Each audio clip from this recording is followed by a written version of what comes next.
From the News Channel 5 Network, this is OpenLine.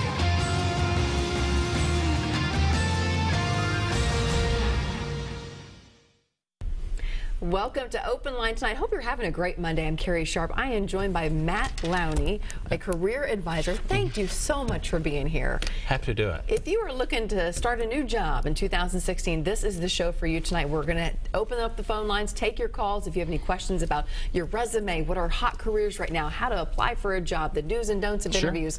This is your show tonight, so please give us a call. The number's on the screen, 615-737+. Matt is going to fill us in on everything that I just mentioned and more. Tell folks what you do. Sure. So, most of my time is spent on the other side of the desk. So I work in recruiting, have been a recruiter for 14, 15 years here in Middle Tennessee. And so I've had an opportunity to work with thousands and thousands of people who are looking for a job.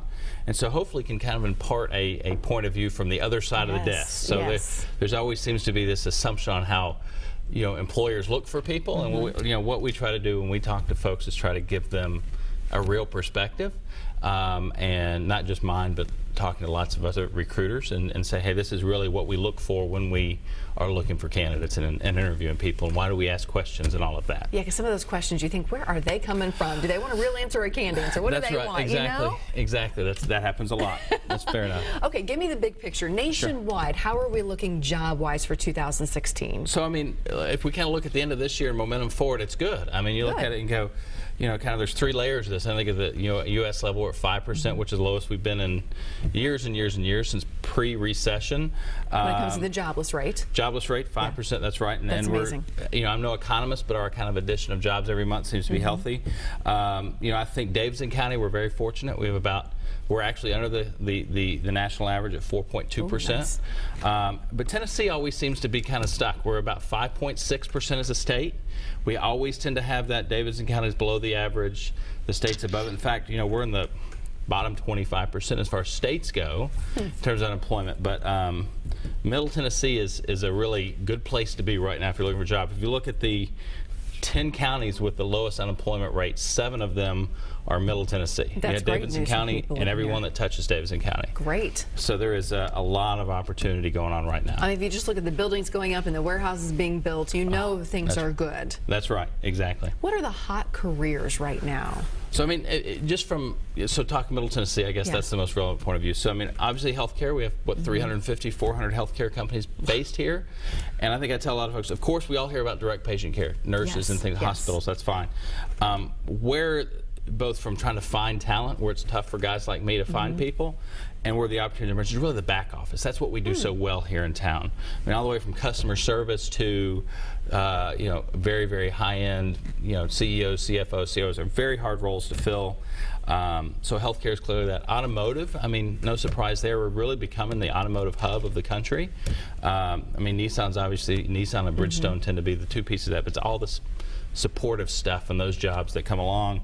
And music is kind of our brand. Right. Frankly, it's not that many of our jobs, but it's our brand. And then education. And we've got all of these universities here, and they create, people think universities is like professors, but I mean, probably less than 20% of the people who work at a university are professors. Professors, yeah. Yeah, it's all the support staff. It takes a lot of other people, yeah. So we're fortunate to have a very dynamic. We're not all we don't have our local economy hitched to one thing, and very diverse. So we're fortunate to that end. And you expect the job market to continue to boom, to continue to grow. Sure. I mean, no reason why not. I guess that's what it, and we've got enough momentum. If to your point, you look downtown. Yeah. Somebody's filling those apartments. Somebody's filling those. Those aren't all apartments they're building. They're a lot of office space is in scarce supply. So you've got construction trades folks that are in high demand. I mean, where those they couldn't find a job 5 years ago. They have their pick now. And so it's a really, it's a good time. I mean, I guess you just want to make sure people participate in it. Yeah, and we want to talk tonight how to capitalize on that just individually. What do you do resume-wise? What do you do once you get into that interview? What are things you want to say, you don't want to say, you want to ask perhaps? So let's plan on talking about that. I do want to ask you one other thing. For folks getting out of college, what does the outlook look for them? So improving, but not great, I think is probably the most honest answer. You still have a dearth of these people that are woefully underemployed to their degree specs. They're working as in a coffee shop or something with a bachelor's degree, and they're working at A lot of restaurants now, workers have bachelor's degree. I mean, out of college, I was that guy. I understand and understand what that's about. But I think too often you lose momentum in your job search, and then all of a sudden you've been doing it for 5 years, and that's what gets you. So because you've been out of the area, you've been out of the market. You're so far removed from your training and education, and you can think of it this way competitively. There's also, if you've been 5 years out, there's been 5 years of graduates to infill, and all of a sudden, so it becomes more difficult. I think so much you get to your own routine. We're all guilty of it. But you've gotten out of college, you think you did your best to find a job, and now you're doing something you didn't really see yourself doing, and you wake up one day and you've been doing it for 2 or 3 years because you got in the routine. And so often for those kids, it's about thinking that as a temporary state. I need to continue to go out there and network and make friends and see who's doing what and who's doing creative things, and really kind of define yourself. I mean, I think that's people who do a nice job with looking for a job, is they define what they're looking for. I mean, too many folks say, they go, hey, I've really had a busy week looking for a job this week.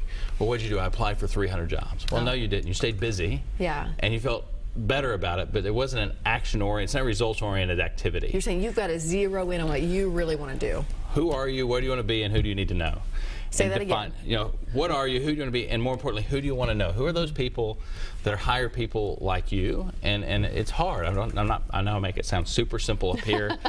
It's hard to kind of go, hey, I'm going to pick up the phone, or I'm going to ask you, who do you know over there, because I need to know that person, and you're great to know, but I need to know that person. Yeah. And I don't see as much, I mean, there's some kind of generational assumptions, but I don't see a lot of that kind of entitlement. I mean, in my experience with 22-year-olds, I don't see this kind of heavy sense of entitlement. The millennial thing that we hear so much about. I think the recession slapped them in the face hard enough that they kind of picked up the, and I'll give you a perfect story. Lots of companies are turning their attention to hiring new grads. I think about here in town, Service Source, think about call center. Here's what they do well. I think about, they hire a lot of new grads. They hire a lot of 22-year-olds. It can be a fun, but they're very focused on training. And so even if you don't want to be in telephone sales, you will learn how to sell, which is a skill that translates to a lot of things. To learn how to be a professional, learn how to go to work every day, get promoted once or twice, have a career narrative. You may not want to be there for 10 years, and that's fine. But you started there, and you did something while you were there, and you kind of said, hey, I sucked it up. And they're, perfectly fine group of people. That's just using them as an example because they have a name on a building downtown. But I think a lot of new grads have to understand the market is what it is. You got to compete in that space, and I know you want to be the manager of blah blah blah or whatever. And I want to go make $100,000 or the CEO of. I want to go make $100,000 in 2 years. It may not be a reality, just the harsh reality of it. You talk about salaries. Let's talk about salaries. What can people expect out there? So I mean, you are starting to see, I mean, and again, I'm no economist, but I kind of read enough to be dangerous.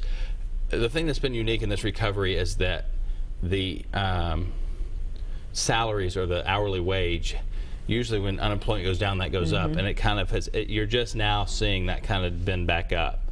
So you're really still seeing a lot of employers be conservative. They still dictate terms in the vast majority of situations.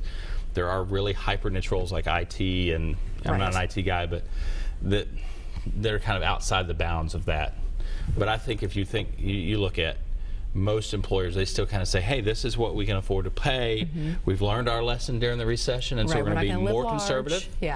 And exactly right. And for them, it'd be I'd much rather give you an annual bonus of a couple $1,000s than raise your salary at $1,500. Yes. Because that's every year. Are companies still giving bonuses?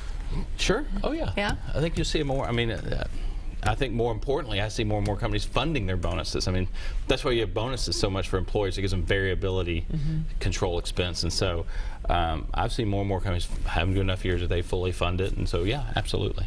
Awesome. Okay, this conversation is off to a great start. If you have questions about finding that job and how to go about it coming up in this next year, go ahead and give us a call on the break. We'll get those phone calls lined up. Stick around for more Open Line. Stay with us.